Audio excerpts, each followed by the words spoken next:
Hello again, everybody. Welcome to another edition of Can't Wait. Sounds terrible. I'm Dennis, and we are still not yet sponsored. But if you are someone that wants to be associated with expectations of terribleness, why not? Maybe Tums, Rolaids, coffee, brown liquor. I'll leave it to you. The value proposition is in your lap. That's Patrick. He's never been a victim of the Maxwell or the Epstein, except in trivial matters. That's Natalie. She's never met a politician who hasn't asked for a check.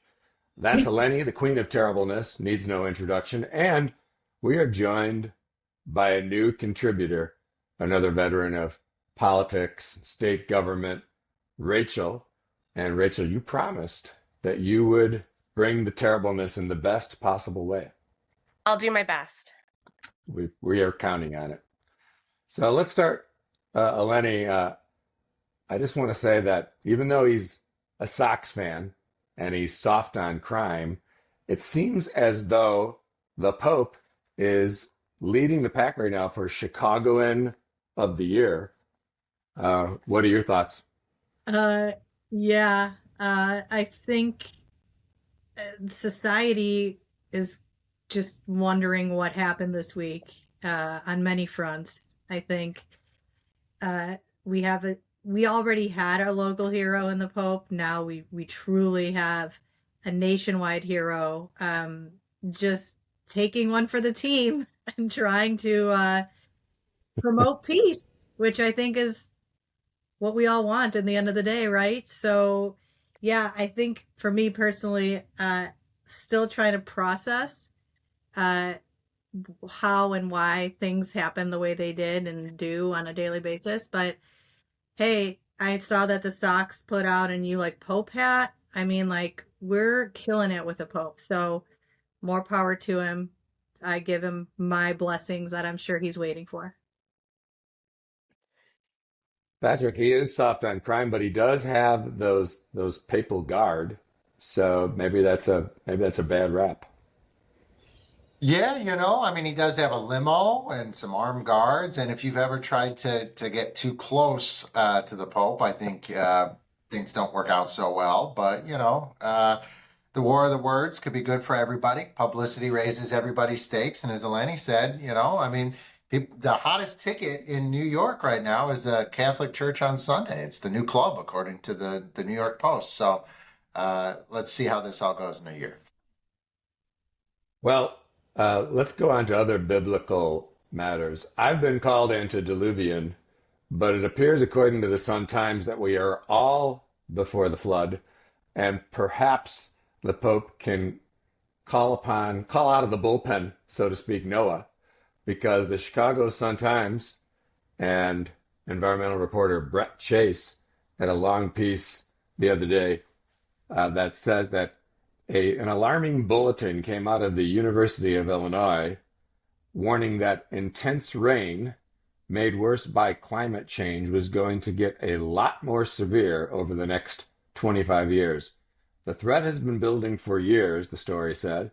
Over the past century in Chicago, the likelihood of heavy rainstorms has increased sevenfold. These storms can drop more than 8.5 inches of rain in 24 hours. Chicago's sewers can handle 2 inches of rain, Rachel. So are you getting ready to bail out your basement?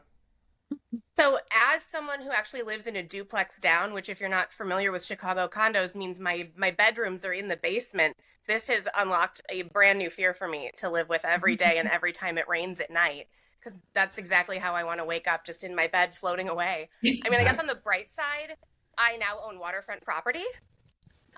So I think we always have to try and find the positives in the situation. But I think my favorite part about that article is they say that there's $244 million that haven't been spent in this. And I don't think there is a better metaphor for government out there, right, than throwing money with no plan to actually spend it at a problem that you're not actually solving. Thank you. So the federal government actually sent money to Cook County, and I don't know where it's sitting. It's, when those of us that used to be in governor's press offices, we used to talk about it's on the governor's desk. Is the money just sitting in President Preckwinkle's drawer, waiting for disbursements? Like what in the world? I'm I curious don't know. about this Yeah. though. Well, I'm curious about this though because I was refinancing recently, FYI for everybody, and when you have to submit your homeowner's insurance stuff in the process, and my homeowner's insurance was like, hey, like flood insurance, you need flood insurance, you should get this. And I was like, what? Flood insurance here? Are you sure? So maybe it's all just a big racket in the end of the day, and this is all just to make more flood insurance packages be sold. I mean, who knows? Natalie, could River Forest be the new Venice? I mean, we were built on a swamp, guys. Like, what do we think? Yeah, and there's a river. There's a reason it's called River Forest. So it's right over here, and it tends to flood. Well, we can hope for the best. I think that's pretty much all we have to work with here.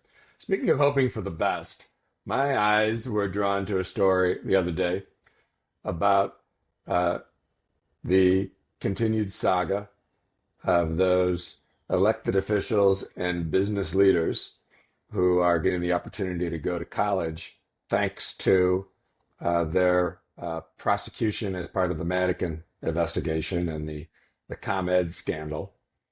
And Politico reported, as well as the Tribune, that former Illinois Governor Rod Blagojevich, who last year received a full pardon from the president, has been quietly lobbying to secure a pardon for an electric company CEO currently in prison for conspiring to bribe former Illinois House Speaker Mike Madigan.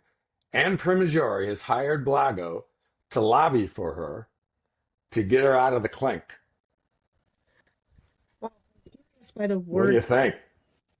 quietly, I don't think there's anything quiet about this. This has been like all the rage for quite some time, that everyone's been talking about this hiring. It's, hey, she's got to do what she's got to do. And if hiring Blagojevich gets her closer to getting out of there, don't blame her.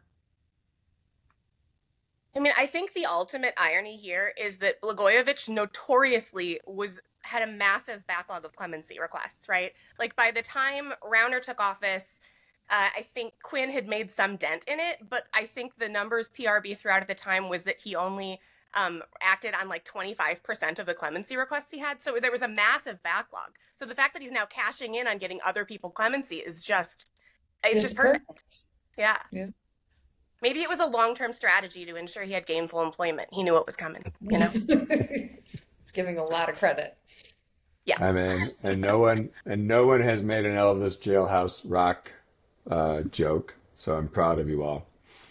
Um, Speaking of getting out of the clink, for you parents of public school students in the Chicago system, uh, the Chicago public schools will stay open for now on May 1st, according to Block Club, despite a push from board members and the Chicago Teachers Union to allow teachers and students to join a nationwide protest that day, in part against the Trump administration.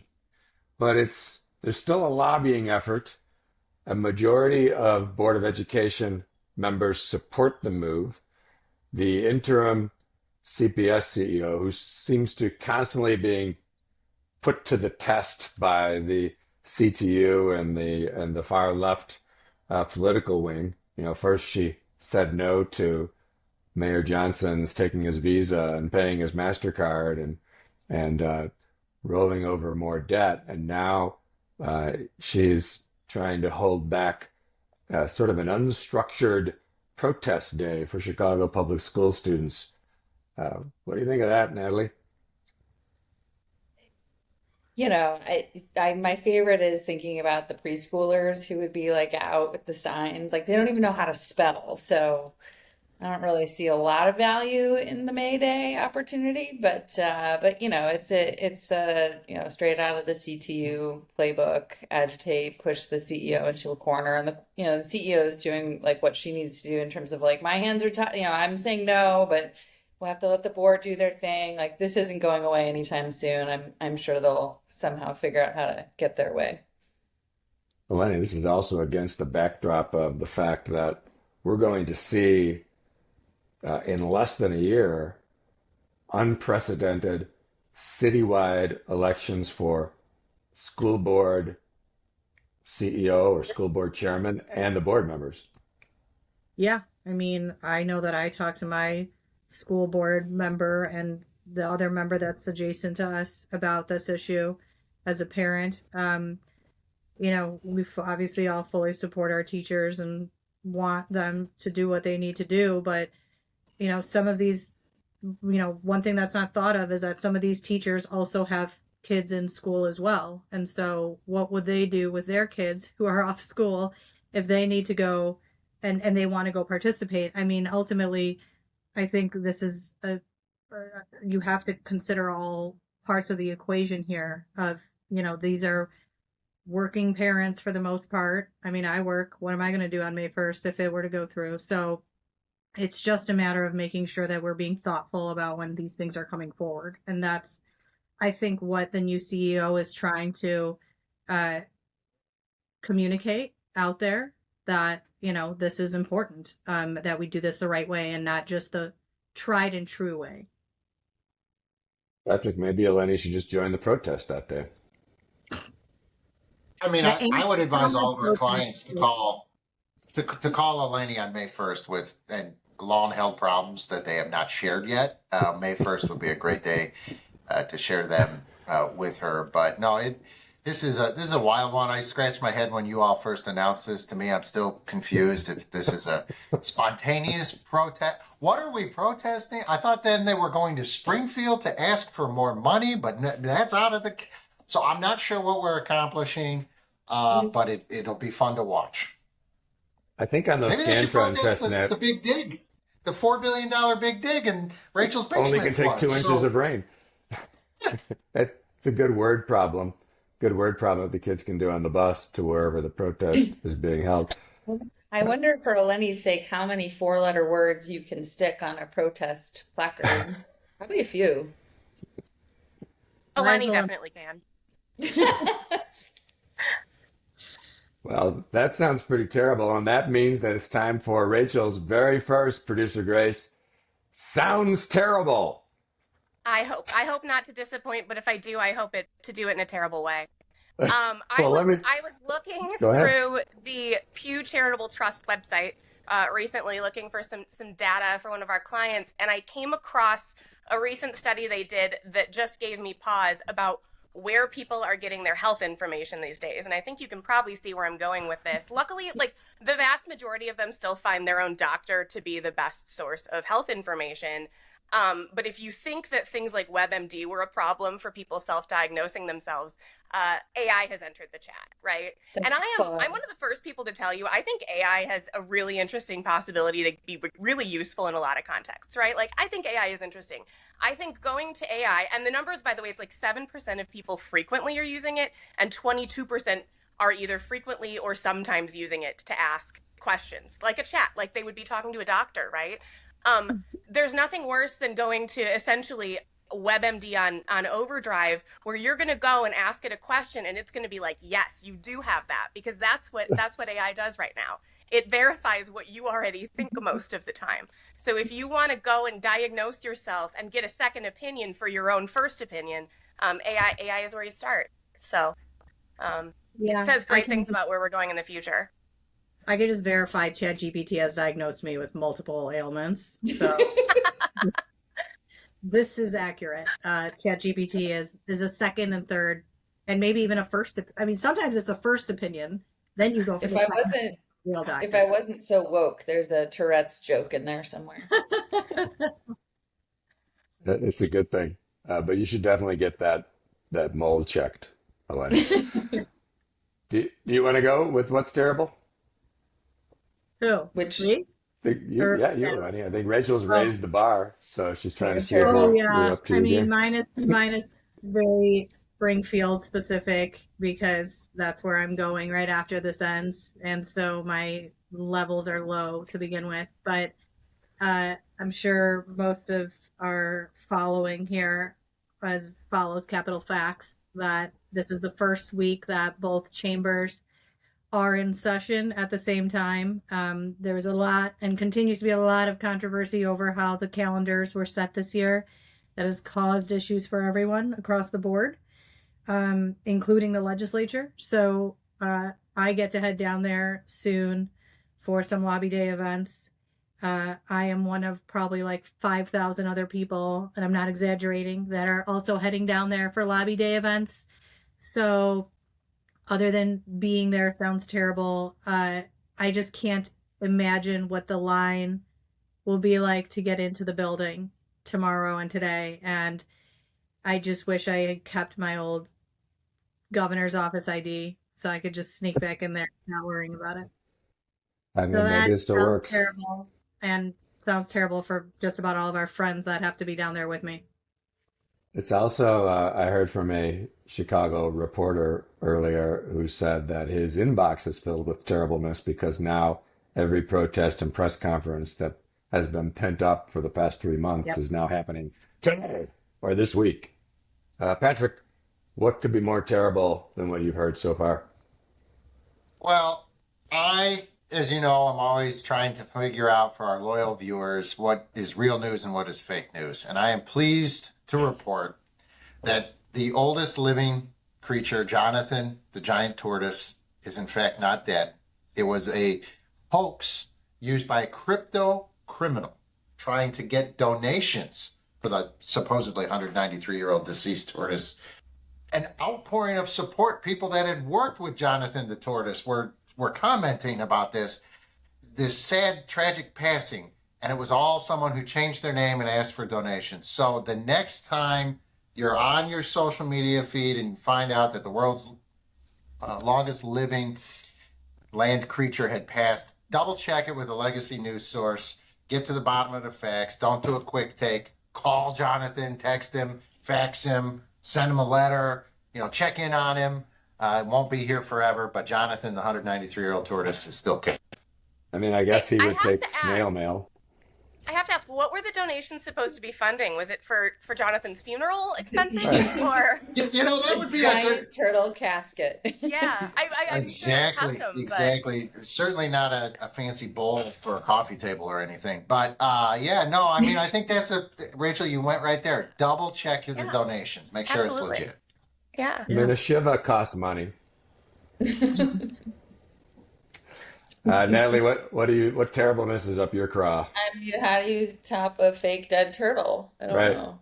Tortoise, please, Natalie. I thought Tortoise. you were a woman. Tortoise. Sorry.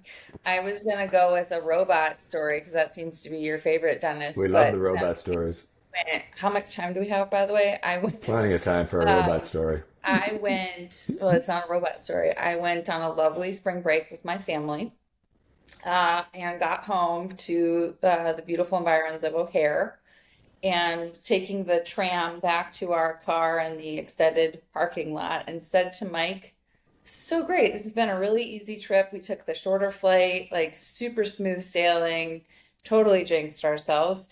We get off the tram, the little bus, we walk to the car, finally remember where we parked, and I got booted. I don't live in the city of Chicago anymore. Let me tell you about how the city of Chicago, speaking of buckets of money, like lining Tony Preckwinkle's desk, like this is a problem that just let me at the department and I'll fix it because it's so absurd how we're running this system. So 2 parking tickets from over 2 years ago, like whatever address I was at that time, somehow they couldn't find me. They found me for subsequent red light speeding camera tickets. So they can find me, just not for the parking ticket. The 2. Booted us. My children were in tears, by the way. Thank you, Brandon Johnson. There is a person, and this was Easter Sunday. I just want to remind you, Easter Sunday, There's a person in a trailer at Chicago O'Hare who sits there waiting to take your money, and then some other time they send out the boot guy, and Ethan's like, why can't you just take this off? I'm like, because there's a boot guy, and he's got like a special key, and Ethan's like kicking it. I'm like, it's not gonna work. There's a boot guy who comes out and takes the boot off, and then you're free to go, and you pay your week's worth of parking at the airport. So that's pretty. There's somebody sitting in a trailer right now, ready to take our money. Probably taking it. When I could just like zoom it up, like just tell me what you want me to pay, and I'll pay you. Don't boot my car. Like a public-private lot, kind It's of. O'Hare, so it's Because I'm it's- like, I thought they can't go into lots and do stuff It's a like public that. lot. It's yeah, a public it's lot. That's yeah. fine. Natalie, I Wow. think you're part Two- of an epidemic because this actually happened to my husband within the last 6 months too, and he I've landed heard at of like this 8:30 or before, 9 and from o'clock. here on out, you're welcome, Uber. Like, Yep. bye-bye, City of Chicago. You're Did not the getting my same thing parking fees happen to him, anymore. Rachel, at the airport? It happened to him at O'Hare in the exact same. He took the people 'Cause you're mover to the sitting down. long-term parking, but unlike you, he had a really hard time finding the person to come the boot man in the bootmobile. Oh, I took my kids to in come an and Uber undo home. it. I sent Mike to go do it. Like he found the boot guy. So I So don't know. 2 tickets gets you a boot? Apparently, This I sounds thought it like was gonna be when, like $1,000 of like tickets we had. In fact, it was 2 tickets from like 3 years ago.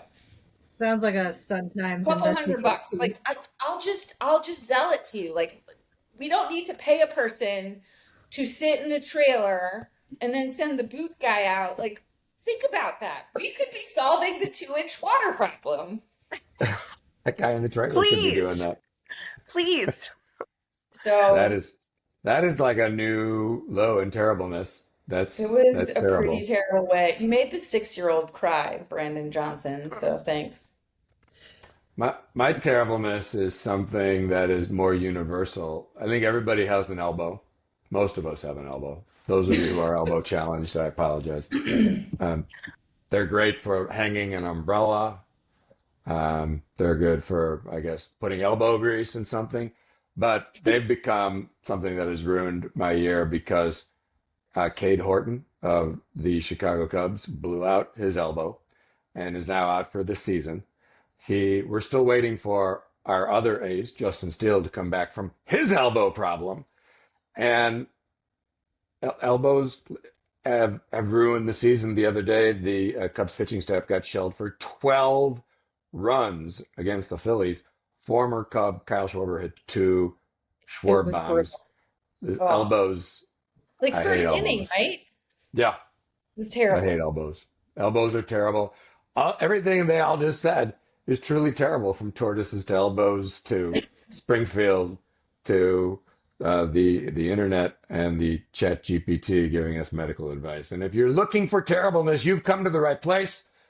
For Dennis, for Patrick, for Eleni, for Natalie, for our newcomer Rachel, and producer Grace producing behind the scenes there, we thank you for viewing this mess, and we'll see you next time.